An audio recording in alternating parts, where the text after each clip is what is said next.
नमस्कार, जय हिंद साथियों। मैं सत्ता। आज का हमारा टॉपिक है टर्म एंड आइडियाज। जो हमारे इतिहास की हमारी छोटी छोटी सी जो चीजें हैं, जो बड़ी महत्वपूर्ण हैं, जो पॉइंट हैं, जो कथन हैं, तथ्य हैं, तो उनके बारे में आज हम पढ़ेंगे। पूरी हमारी तीसरी क्लास है। इससे पहले हमारी 2 क्लासें कंप्लीट हो चुकी है। तो हम हर क्लास में हम 5-6 पॉइंट्स लेकर चल रहे हैं, क्योंकि 5-6 पॉइंट्स हमारे समझने में बड़े आसान होते हैं। तो आज के हम जो लेकर चलेंगे इस क्लास में, हम नंबर पहला चौथ को लेकर चलेंगे। चौथ है।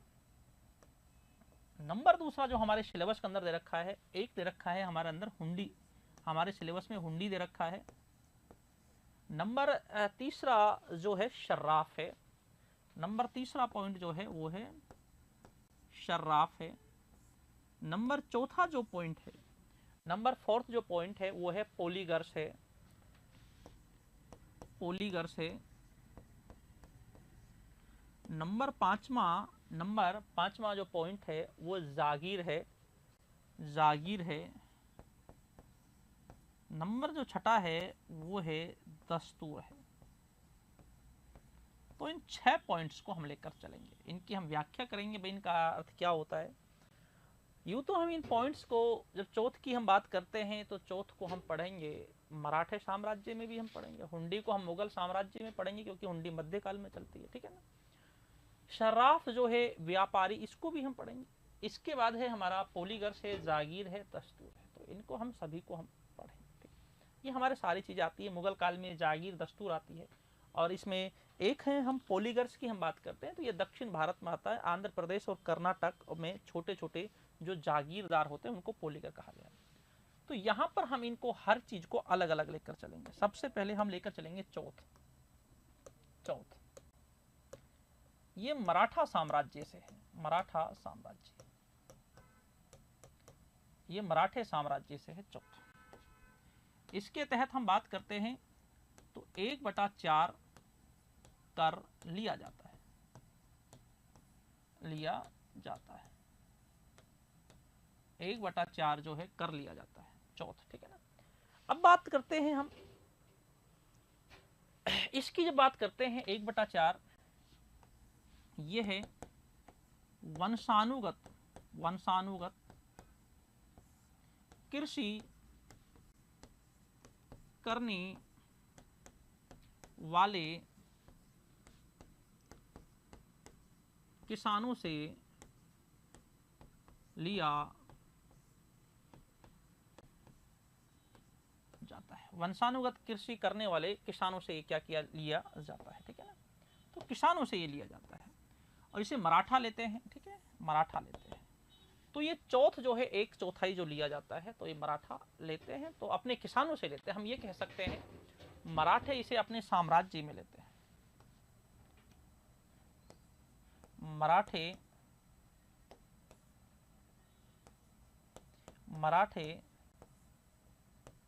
अपने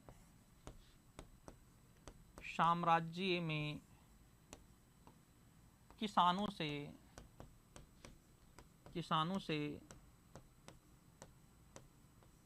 लेते हैं। तो किससे लिया जाता है? इसे किसानों से लिया जाता है। मराठे जो हैं अपने साम्राज्य में इसे लेते हैं, और किससे लेते हैं? इसे किसानों से लिया जाता है। किससे लिया जाता है? इसे किसानों से लिया जाता है, ठीक है ना। तो किसानों से इसे लिया जाता है, जो चौथ होता है। एक होता है, इसी में होता है एक सरदेश मुखी होती है। हम थोड़ा सा उस पर भी बात कर लेते हैं। सरदेश मुखी, इसकी जब बात करते हैं तो ये 1/10 लिया जाता है। ये विदेशी आक्रमण से सुरक्षा के लिए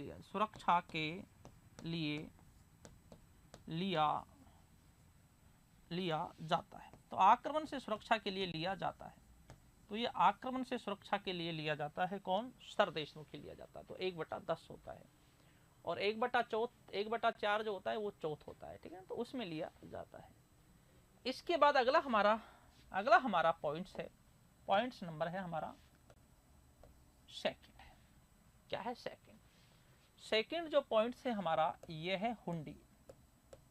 हुंडी, ये हुंडी जो है ये मध्य काल में चलता है। हुंडी, हुंडी व्यापारी, व्यापारी व्यापारी धन जमा करने की एवज में हुंडी, हुंडी अर्थात एक पत्र देते हैं, उसके आधार पर किसी दूसरे शहर में हुंडी देने वाले व्यापारी के सदस्य से रुपए ले सकते हैं। एग्जाम्पल समझना, थोड़ा सा उसमें समझ जाएंगे। हुंडी, एक ने 1 लाख रुपए जमा किए जयपुर में 1 लाख रुपए जमा किए। एक व्यक्ति है, एक व्यक्ति है, इस व्यक्ति को जो जाना है दिल्ली जाना है। इस व्यक्ति को कहां पर जाना है? दिल्ली जाना है।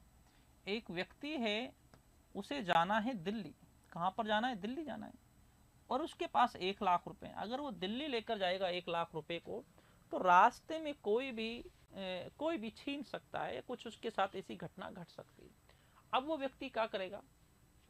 इन 1 लाख रुपए को जयपुर में किसी बड़े व्यापारी, जिसे हम साहूकार बोलते हैं, साहूकार, किसी साहूकार के पास जमा करेगा। और इस साहूकार का आदमी दिल्ली में भी है, इसकी दिल्ली में भी दुकानें हैं। तो यहां पर इस साहूकार के पास उन रुपए को जमा करेगा और ये उसको क्या देगा? एक हुंडी देगा। ये उसको क्या देगा? एक हुंडी देगा। बस जमा 1 लाख रुपए यहां पर कर दिया, कुछ उसका टैक्स भी होता है। तो यहां पर जयपुर 1 लाख रुपए जमा किए हैं और यहां पर उसे हुंडी दी जाएगी, एक पत्र दिया जाएगा। इस पत्र को वो लेकर दिल्ली जाएगा और दिल्ली में उसे रुपए की आवश्यकता है, और वहां पर इस साहूकार के व्यक्ति के लिए उस हुंडी को दिखा देगा, तो उसको देखकर वो उसके रुपए दे देगा। ऐसा होता था हुंडी प्रथा। आप सोचे मध्यकाल में यह हुंडी प्रथा चलती थी। इसकी जानकारी हमें मध्यकाल से ही प्राप्त होती है, और उस मध्यकाल में यह हुंडी प्रथा इस तरीके से चलती थी। जी हाँ, तो इस तरीके से यह हुंडी प्रथा मध्यकाल में चलती थी। बड़ी महत्वपूर्ण थी हुंडी प्रथा। तो ऐसे इसमें चलता था। अगला हमारा पॉइंट है सर्राफ। ये जो सर्राफ जो होता है, सोने चांदी का व्यापार करने वाले को क्या कहा जाता था? सर्राफ कहा जाता था। सर्राफ कहा जाता था। जो सोने चांदी का जो व्यापार जो करते थे, सोना चांदी का जो काम करते थे, उन्हें क्या कहते थे? सर्राफ कहते थे। ये सर्राफ जो थे, ये व्यापारी थे। व्यापारी किसके व्यापारी थे? सोने चांदी के व्यापारी थे।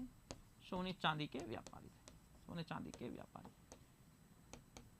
और आज भी सर्राफों की, सोने चांदी के व्यापारियों की एक अलग अलग क्या होती है? इनकी कॉलोनियां भी होती हैं, अलग अलग क्षेत्र होता है, अलग अलग इनका मार्केट भी होता है। ठीक है ना। इसके बाद हमारा पॉइंट है पोलीगर्स। ये आंध्र प्रदेश कर्नाटक, अर्थात हम बात करते हैं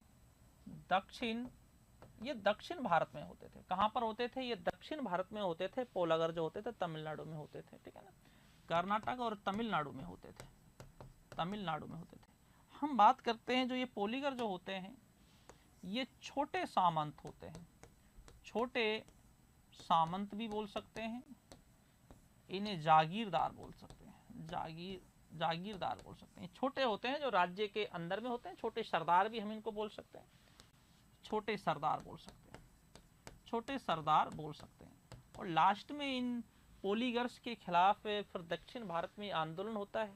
किसानों ने भी, अंग्रेजों के समय भी ये पोलीगर चल रहे थे, तो उस समय भी क्या करते थे, ये लगान एकत्रित करते थे पोलीगर। तो उसके बाद होता ये है, उसके बाद होता ये है, जो किसान थे फिर बाद में किसानों ने इनके खिलाफ आंदोलन, मोर्चा खोला था किसानों ने, ठीक है। तो ये पोलीगर होते हैं, छोटे सरदार होते हैं, ठीक है। इसके बाद अगला है हमारा पांचवा हमारा पॉइंट है, पांचवा हमारा पॉइंट है जागीर। ये जागीर जो होती है, हम बात करते हैं जागीर। जो जागीर होती है ये जागीरदार के लिए दी जाती है, जागीरदार। ये जागीरदार को वेतन के रूप में दी जाती है, वेतन के रूप में। ये जागीरदार को वेतन के रूप में दी जाती है जागीर। किसको, जागीरदार को ये वेतन के रूप में दी जाती है, जागीर दी जाती है वेतन के रूप में, ठीक है। और हम बात करते हैं, जब इस जागीर की जब हम बात करते हैं, तो जागीरदार जो था अपने वेतन इसमें से निकाल कर और फिर बाकी अपने सैनिकों को जैसा भी था वो जमा करता था, राजकोष में भी जमा करता था, ऐसा होता था। तो जागीर जो थी ये जागीरदारों को दी जाती थी। और ये जो जागीरदार होते थे ये वंशानुगत नहीं होते थे। जागीरदार दो प्रकार के होते थे। जागीरदार जो होते थे दो प्रकार के होते थे। एक तो होते थे वतन जागीरदार, वतन जागीरदार, इसमें राजस्थान के आते थे, राजस्थान, राजस्थान, इसमें राजस्थान के शासक शामिल थे। अर्थात जिन शासकों ने अकबर की अधीनता स्वीकार की है और अपनी ही जमीन पर वो शासन कर रहे हैं, तो उसे बोलते हैं वतन जागीरदार बोलते हैं। क्या बोलते हैं, वतन जागीरदार बोलते हैं। जैसे राजस्थान के आमेर के शासक थे, मारवाड़ के शासक थे, तो अकबर की इन्होंने अधीनता स्वीकार कर ली थी, लेकिन अकबर ने इनके क्षेत्रों को इन्हीं के लिए सौंप दिया गया था, तो इन्हें बोलते हैं वतन जागीरदार। और इनका ट्रांसफर नहीं किया जाता है, ये वतन जागीरदार की भूमि इन्हीं के पास रहती है, ठीक है ना। एक होता है केवल जागीरदार होता है, एक होता है केवल जागीरदार होता है। अभी जो जागीरदार होता है ना, इसका ट्रांसफर किया जा सकता है, इसे एक स्थान से दूसरे स्थान पर इसे भेजा जा सकता है, तो इसका ट्रांसफर किया जा सकता है। वतन जागीरदार का जो ट्रांसफर है वो किया जा सकता है, तो बाकी का जो है ट्रांसफर नहीं किया, इसका वतन जागीरदार का ट्रांसफर नहीं किया जाता है और इसे जागीरदार का ट्रांसफर किया जा सकता है। और ये जागीरदार जो होता है ये वंशानुगत नहीं होता, इसे हटा दिया जाता है, ठीक है ना। तो जागीरदार आज कहीं का है तो कल कहीं और का बनाया जा सकता है।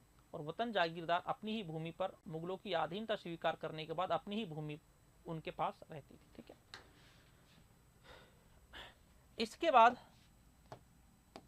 इसके बाद अगला है हमारा दस्तूर है, दस्तूर। दस्तूर इसी में आता है हमारा दस्तूर ए अमल आता है। क्या आता है, दस्तूर ए अमल आता है। इसमें जब दस्तूर की बात करते हैं, नकदी फसलों से कर, जो नकदी जो फसलें हैं उनसे जो कर लिया जाता है उसे क्या बोलते हैं, दस्तूर बोलते हैं, ठीक है। जो नकदी जो फसल होती हैं तो इससे लिया जाता है दस्त। और फिर दस्तूर अमल जो था ये नकदी फसलों से संबंधित था। और ये दस्तूर कब था, ये मुगल काल में था। कब था, मुगल काल में था। मुगल काल में ये दस्तूर व्यवस्था भी थी, ठीक है ना। तो नकदी फसलों से जो टैक्स लिया जाता था, जो कर लिया जाता था, उसे दस्तूर अमल उसे कहा जाता था। तो उसी में ये व्यवस्था हमें देखने के लिए मिलती है, ठीक है। तो ये थे हमारे 6 पॉइंट थे, छोटे छोटे पॉइंट थे जो आपकी परीक्षा की दृष्टि से भी बड़े महत्वपूर्ण थे। तो और भी हमारे काफ़ी सिलेबस के अंदर दे रखे हैं छोटे छोटे पॉइंट, तो इन पर हम सभी पर चर्चाएं करेंगे, क्योंकि नेट के सिलेबस के अंदर भी है। और इसके बाद हम बात करते हैं नेट के अलावा असिस्टेंट प्रोफेसर होता है, चलेंगे, ठीक है। जो आज हम पढ़ेंगे, सबसे पहले मैं आपको थोड़ा पॉइंट बता देता हूँ कौन कौन से को पढ़ेंगे हम आज। सबसे पहले जो हम पढ़ेंगे आज वो हम स्तूप के बारे में पढ़ेंगे।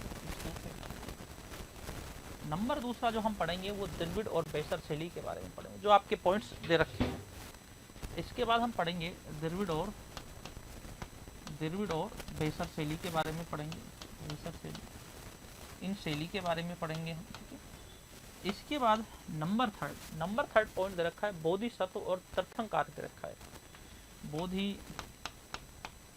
बोधिसत्व और हमारा जो दे रखा है वो दे रखा है तीर्थंकार दे रखा है, तो इनके बारे में हम पढ़ेंगे। नंबर 4 पॉइंट जो दे रखा है नंबर 4 पॉइंट दे रखा है वो अलवार और नैनार दे रखा है। नंबर 4 पॉइंट दे रखा है अलवार और नैनार दे रखा है। नंबर 5 पॉइंट जो दे रखा है वो दे रखा है श्रेणी दे रखी है।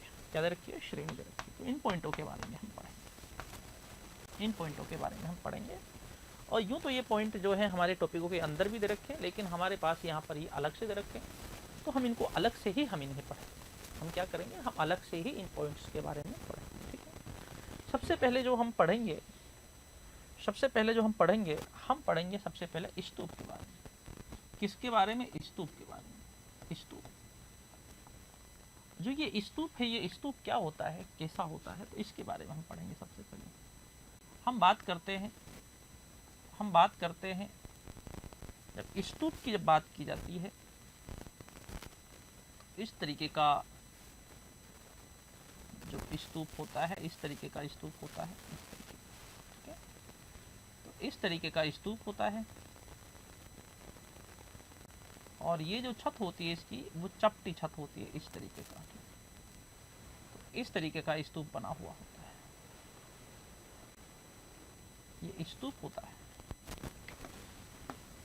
और हम बात करते हैं, ये जो स्तूप जो होता है, इसके ऊपर जो ये होती है हर्मिका बोलते हैं। इसको क्या बोलते हैं? हर्मिका बोलते हैं। इसको जब हम हर्मिका की बात करते हैं, तो इसको जो हम बोलते हैं, इसे हम एक गर्भगृह भी हम इसे बोल सकते हैं। क्या बोल सकते हैं? गर्भगृह। ये हमारे मंदिरों में, हिंदू शैली की जब मंदिरों की बात करते हैं, तो उसमें ये गर्भगृह हमें देखने के लिए मिलता है। जहाँ पर गर्भगृह, जहाँ पर मूर्ति स्थापित की जाती है, उसे बोलते हैं गर्भगृह। तो हम इसे बोल सकते हैं, गर्भगृह बोल सकते हैं। अगली हम बात करते हैं जो ये स्तूप है, ये क्या चीज़ है? स्तूप का अर्थ होता है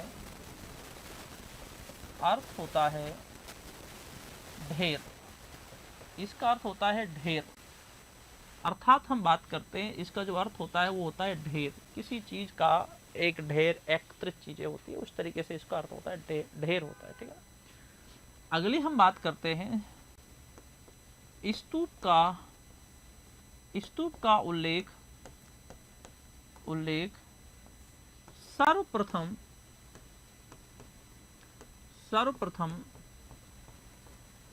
ऋग्वेद से प्राप्त होता है।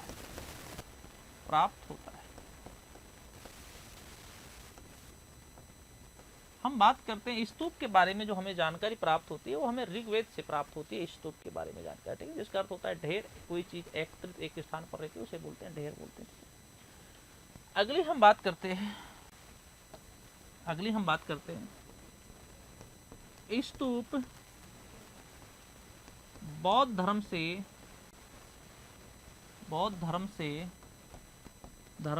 संबंधित। स्तूप जो है ये बौद्ध धर्म से क्या है? संबंधित है। स्तूप जो है वो बौद्ध धर्म से संबंधित होता है, वो स्तूप होता है। ठीक है भाई, बौद्ध धर्म से ये संबंधित है, जो एक स्तूप है। इसके बाद हम बात करते हैं, अब ये जो स्तूप होता है ये क्यों बनाया जाता है, क्या इसका उद्देश्य होता है, स्तूप से क्या जानकारी प्राप्त होती है। सांची का स्तूप है, भरहुत का स्तूप है, तो इनसे क्या जानकारी प्राप्त होती है? इन स्तूपों से हमें महात्मा बुद्ध के बारे में जानकारी प्राप्त होती है। महात्मा बुद्ध की जब मृत्यु होती है तो उसके अंगों पर 8 स्तूप बनाए गए थे, ये हमें जानकारी प्राप्त होती है। और जो ये सांची का स्तूप है, भरहुत का स्तूप है, ये बहुत समय बाद बनाए गए थे, ये अशोक के समय बनाए गए थे, मौर्य काल में ये बनाए गए थे। जब भरहुत के स्तूप की बात की जाती है तो इससे तो हमें ये भी जानकारी प्राप्त होती है, महात्मा बुद्ध के जीवन से संबंधित जो प्रतीक चिन्ह है वो इसके तोरण द्वार, जिसे हम प्रवेश द्वार बोलते हैं, तो तोरण द्वार से हमें इसके प्रतीक चिन्ह भी हमें क्या होते हैं? प्राप्त होते हैं। क्या होते हैं? प्रतीक चिन्ह भी हमें इसके तोरण द्वारों से प्राप्त होते हैं। किसके? भरहुत के स्तूप से। ठीक है। इसके बाद हम बात करते हैं, अब ये स्तूप जो हैं ये अलग अलग उद्देश्य से भी बनाए जाते हैं। स्तूपों का कई प्रकार होते हैं। हम बात करते हैं स्तूप के प्रकार। जो स्तूप हैं इनके कई प्रकार होते हैं। हम बात करते हैं एक इसका जो प्रकार होता है वो होता है एक शारीरिक स्तूप होता है। कौन सा स्तूप होता है? शारीरिक। एक होता है शारीरिक स्तूप होता है।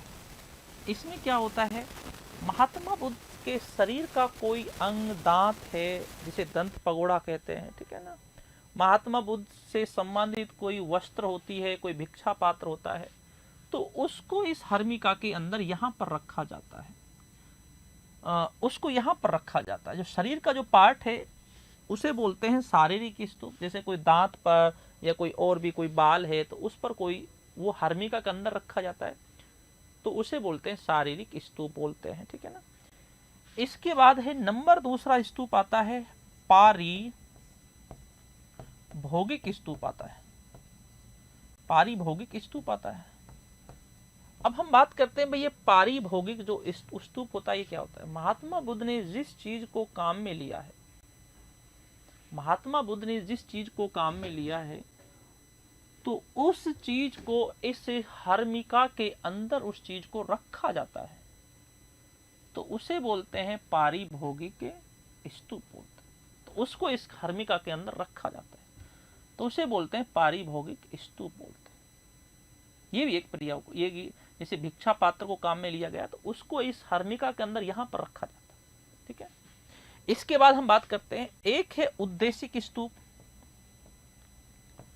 उद्देशिक स्तूप, उद्देशिक स्तूप की हम बात करते हैं तो इसमें क्या होता है, अगर किसी का उद्देश्य पूरा हुआ है किसी वजह से, तो उसके ऊपर जो एक स्तूप बनाया जाएगा वो होता है उद्देशिक स्तूप होता है। किसी उद्देश्य, जो उद्देश्य पूरा होता है और किसी उद्देश्य से कोई जुड़ी हुई कोई जगह होती है, तो वहां पर एक स्तूप बनाया जाता है, उसे उद्देशिक स्तूप कहा जाता है, ठीक है।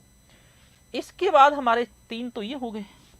एक हमारा अगला हमारा स्तूप, जी हाँ, अगला हमारा इन स्तूप है संकल्पित स्तूप। संकल्पित स्तूप अगला हमारा है संकल्पित स्तूप। अब संकल्पित स्तूप में क्या होता है, संकल्पित स्तूप, इसमें क्या होता है, आपने संकल्प ले रखा है भाई मेरा ये काम होना चाहिए। अगर आपका ये काम हो जाता है तो आप क्या करेंगे, वहां पर एक स्तूप का निर्माण करा देंगे। आपका संकल्प पूरा हो जाता है तो आप क्या करा देंगे, वहां पर एक स्तूप का आप निर्माण करा देंगे, जी हाँ, ठीक है। तो उसे बोलते हैं संकल्पित स्तूप बोलते हैं। तो ये व्यवस्थाएं हमें देखने के लिए मिलती है, ठीक है। तो स्तूप के जो प्रकार हैं वो चार ये प्रकार हैं स्तूपों के, ठीक है। तो स्तूप का वैसे प्रयोग किसमें किया गया है, ऋग्वेद में सबसे पहले स्तूप का प्रयोग हमें स्तूप का उल्लेख किया गया है। इसके बाद आता है अगला हमारा पॉइंट है, अगला है हमारा द्रविड़। द्रविड़ और बेसर शैली, बेसर शैली, और एक और है हमारी नागर शैली है, लेकिन नागर शैली हमारा टॉपिक उसमें दे नहीं रखा, ठीक है ना, कोई बात नहीं। हम बात करते हैं द्रविड़ शैली। द्रविड़ शैली, द्रविड़ शैली, सबसे पहले हम द्रविड़ शैली को लेते हैं। इस शैली में, इस शैली में मंदिर बनाए जाते हैं। मंदिर बनाए जाते हैं दक्षिण भारत में। तो इसमें दक्षिण भारत में क्या बनाए जाते हैं, मंदिर बनाए जाते हैं, ठीक है ना। अगली हम बात करते हैं द्रविड़ शैली में मंदिर का प्रवेश द्वार ऊंचा होता है, तो इसका प्रवेश द्वार जो होता है बड़ा ऊंचा होता है, प्रवेश द्वार बहुत ऊंचा होता है। प्रवेश द्वार ऊंचा होता है, इसे क्या बोलते हैं, प्रवेश द्वार को गोपुरम कहते हैं। काफी बार हमसे सीधा ही प्रश्न पूछ लिया जाता है, जो गोपुरम है ये किससे संबंधित, तो गोपुरम जो संबंधित है ये द्रविड़ शैली के मंदिर से, और दक्षिण भारत में मंदिर है। अब हम बात करते हैं उत्तर भारत में मंदिर जो है, एक उत्तर भारत की बात करते हैं तो यहाँ पर नागर शैली में मंदिर है। कौन सी शैली में है, नागर शैली, ये नागर शैली में मंदिर है, ठीक है। और दक्षिण भारत के जो मंदिर हैं ये द्रविड़ शैली में हैं। और हम बात करते हैं चोल हैं, ये जो पल्लव हैं, तो इन्होंने जो मंदिर बनाए वो द्रविड़ शैली में ही बनाए हैं। चोलों के मंदिरों की हम बात करते हैं, एक वृद्धेश्वर मंदिर आता है, वृद्धेश्वर मंदिर आता है। इस मंदिर का निर्माण भी किसमें कराया है? द्रविड़ शैली में ही वृद्धेश्वर मंदिर का निर्माण कराया गया है, जिसका राजराज प्रथम ने निर्माण कराया। किसने? राजराज प्रथम ने जिसका निर्माण कराया, तो इसका निर्माण कराया है। ठीक है, तो ये द्रविड़ शैली जो चलती है, कहाँ चलती है? ये दक्षिण भारत में चलती है द्रविड़ शैली। ठीक है, तो उसी में इसका मंदिर बनाए जाते हैं। और दक्षिण भारत के जितने भी मंदिर हैं वो द्रविड़ शैली में। ठीक है, और नागर शैली में उत्तर भारत के मंदिर। इसमें क्या होता है? इसका दरवाजा इतना ऊंचा नहीं होता, इसमें मंडप होता है, इसमें सबसे पहले होता है, सबसे पहले मंदिर में प्रवेश किया जाता है तो 2 खंबे होते हैं, तो इसको बोलते हैं अर्ध मंडप बोलते हैं, क्या बोलते हैं? अर्ध मंडप बोलते हैं। इसके बाद फिर 4 खंबा वाला होता है, उसे मंडप बोलते हैं। और उसके आगे जहाँ पर मूर्ति स्थापित की जाती है उसे बोलते हैं गर्भगृह बोलते हैं, जहाँ पर मूर्ति स्थापित की जाती है। तो ये इसमें होता है। ठीक है, अर्ध मंडप है और फिर क्या होता है? गर्भगृह होता है, जहाँ पर मूर्ति स्थापित की जाती है उसे बोलते हैं गर्भगृह बोलते हैं, जहाँ मूर्ति स्थापित की जाती है। तो ये चलता है। फिर ऊपर जो होता है, मंदिर के ऊपर क्या होता है? शिखर होता है। और ये मैंने समझा रखा है, ये मैंने हमारे गुप्त काल में आप देखेंगे तो वहाँ पर समझा रखा है। तो उसमें ऊपर क्या होता है? शिखर होता है। ठीक है, तो ये सारी चीज़ें इसमें होती है। तो एक है हमारे पास, इसी में एक हमारा पॉइंट है, बेसर शैली। जब बेसर शैली की बात करते हैं तो ये एक इसे खच्चर शैली भी कहते हैं, म्यूल शैली। तो बेसर शैली में क्या होता है? नागर प्लस इसमें द्रविड़ शैली होती है। नागर प्लस द्रविड़ शैली को कहते हैं बेसर शैली। क्या कहते हैं? बेसर शैली कहते हैं इसको, और अगली हम बात करते हैं नागर प्लस द्रविड़ शैली को बेसर शैली कहते हैं। इसका जो हमें एग्जाम्पल मिलता है ना, वो हमें ग्वालियर का हमें तेली मंदिर का मिलता है। ग्वालियर का जो तेली मंदिर है, इससे हमें पता चलता है ये बेसर शैली में। बेसर शैली मिक्स शैली होती है, नागर प्लस द्रविड़ शैली होती है। इसका जो आधार होता है नीचे का, वो किसका होता है? वो बेसर शैली का, वो नागर शैली का होता है। लेकिन जो ऊपर का जो होता है वो द्रविड़ शैली का होता है। ठीक है, जो शिखर होता है वो द्रविड़ शैली का होता है। तो दोनों शैली इसमें मिलाई जाती है। और ग्वालियर का जो तेली मंदिर है वो बेसर शैली में, इसे खच्चर शैली भी कहते हैं। ठीक है, खच्चर शैली भी कहते हैं, म्यूल शैली कहते हैं। ठीक है, इसके बाद अगला हमारा पॉइंट है बोधिसत्व। अगला है हमारा बोधिसत्व और तीर्थंकर।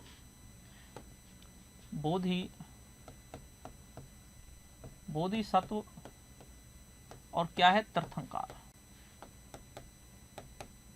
बोधिसत्व और तीर्थंकर हमारा पॉइंट है। ठीक है ना, बोधिसत्व और तीर्थंकर। अब हम बात करते हैं बोधिसत्व की। जब इसकी बात की जाती है बोधिसत्व की, ये बोधिसत्व जो है, ये बौद्ध धर्म है। ये बोधिसत्व जो है बौद्ध धर्म से जुड़ा हुआ है। ठीक है ना, ये महायान का आदर्श है। बोधिसत्व किसका है? महायान का। ठीक है ना,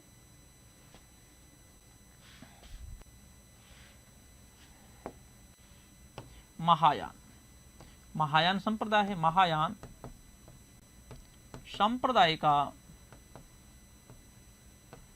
का आदर्श, महायान संप्रदाय का आदर्श है बोधिसत्व। ये बोधिसत्व है, आदर्श बोधिसत्व है। ठीक है ना, अब बोधिसत्व की जब हम बात करते हैं, इसमें क्या होता है? ये जो बोधिसत्व है ये मानव कल्याण के लिए काम करता है। क्या करता है? ये मोक्ष प्राप्त करता है, जो मोक्ष प्राप्त करके भी दूसरे प्राणी की मुक्ति का निरंतर प्रयास करता है। मोक्ष प्राप्त करके भी दूसरे प्राणियों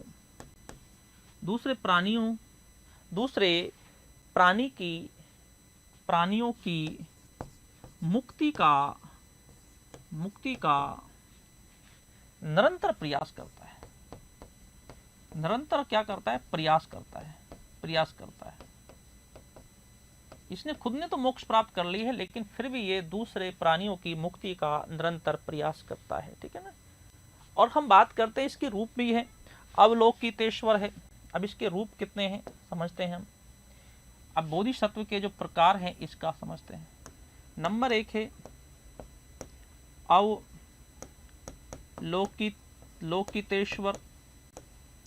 अवलोकितेश्वर है इसका एक। अब क्या है? अवलोकितेश्वर है इसका एक। ठीक है ना। अवलोकितेश्वर। पदम पानी, क्या है? पदम पानी है इसका, पदम पानी। ठीक है ना। अब ये पदम पानी जो होता है ये क्या होता है? इसका जो प्रतीक है कमल है। इसका प्रतीक क्या है? प्रतीक जो है कमल है। प्रतीक क्या है? कमल है। और ये दया, हम बात करते हैं, ये जो काम करता है ये दया करने का करता है। किसका करता है? दया करना। तो ये अवलोकितेश्वर है, तो इसका प्रतीक जो है कमल है और इसका काम है दया करने का। ये किसका है? बोधिसत्व का है। नंबर दूसरा बोधिसत्व का क्या है? नंबर दूसरा एक है मंजूश्री। ये भी बोधिसत्व आते हैं, मंजूश्री। भाई मंजूश्री का क्या काम है? मंजूष जो श्री है इसका क्या काम है? इसके एक हाथ में खड़ग है और दूसरी हाथ में क्या है? किताब है। एक हाथ में खड़ग है और दूसरे हाथ में क्या दे रखा है? तलवार है। और ये मंजूश्री की मूर्ति के बारे में काफी बार पूछा गया है कि मंजूश्री की जो मूर्ति है वो कैसी है। तो ऐसी है मंजूश्री की। एक हाथ में खड़ग है, तलवार है, दूसरी में क्या है? किताब है। ठीक है। एक है वज्रपाणी।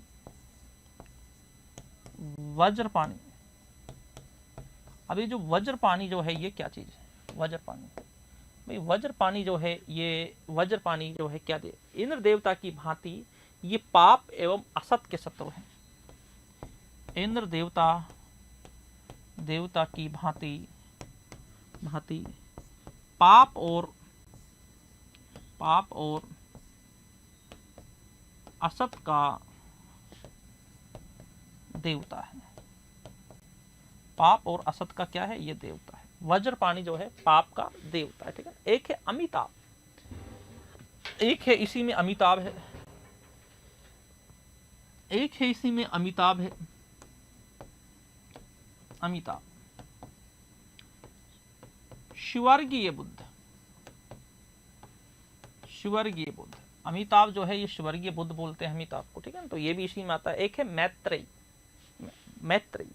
मैत्रेयी का अर्थ ये है भावी बुद्ध। जैसे कल की अवतार आएगा वैसे ही एक भावी बुद्ध है। फोर्थ, नंबर 5वां है मैत्रेयी भी नंबर 5। मैत्रेयी ये है भावी बुद्ध जो आने वाला है, भावी बुद्ध। और इसके बताया गया है कि बोध गया के पास ये कुक्कुट पर्वत पर ये आकर उतरेगा। तो ये सारे जो हैं बोधिसत्व हैं, ये एक मानव के कल्याण से संबंधित है। जो मानव के कल्याण की बातें करते हैं तो उसी से संबंधित है। ठीक है। तो सारे उसी से संबंधित है। तो इसके बाद हमारा आता है ये बोधिसत्व, फिर है हमारा तीर्थंकार। फिर हमारा एक पॉइंट पड़ता है तीर्थंकार पड़ता है। तीर्थंकार, ये तीर्थंकार जो है ये जैन धर्म से संबंधित है। जैन धर्म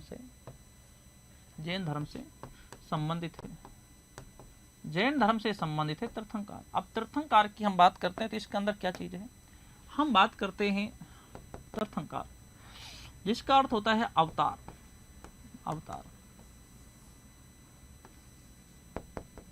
जैन धर्म के अनुसार 24 तीर्थंकार इस धरती पर आते हैं।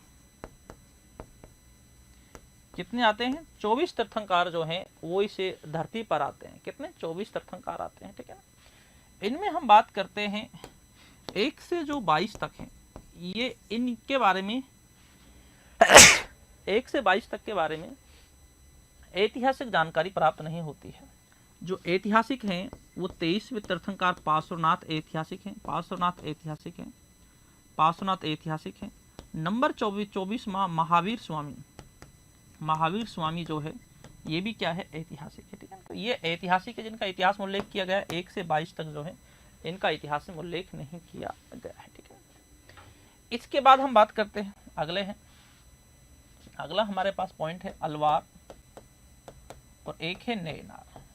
नैनार, इसकी जब हम बात करते हैं तो ये दोनों जो हैं अलवार, अलवार जो हैं ये वैष्णव संप्रदाय को मानने वाले हैं, वैष्णव संप्रदाय को मानते हैं। और जो नैनार जो हैं, नैनार जो हैं ये किसको मानते हैं, ये शैव संप्रदाय को मानते हैं। शैव संप्रदाय, ये किसको मानते हैं, ये शैव संप्रदाय को मानते हैं। नैनार किसको मानते हैं, शैव संप्रदाय को मानते हैं। तो आलवार वैष्णव को, नैनार जो हैं किसको मानते हैं, शैव संप्रदाय को मानते हैं। और ये दक्षिण भारत में थे।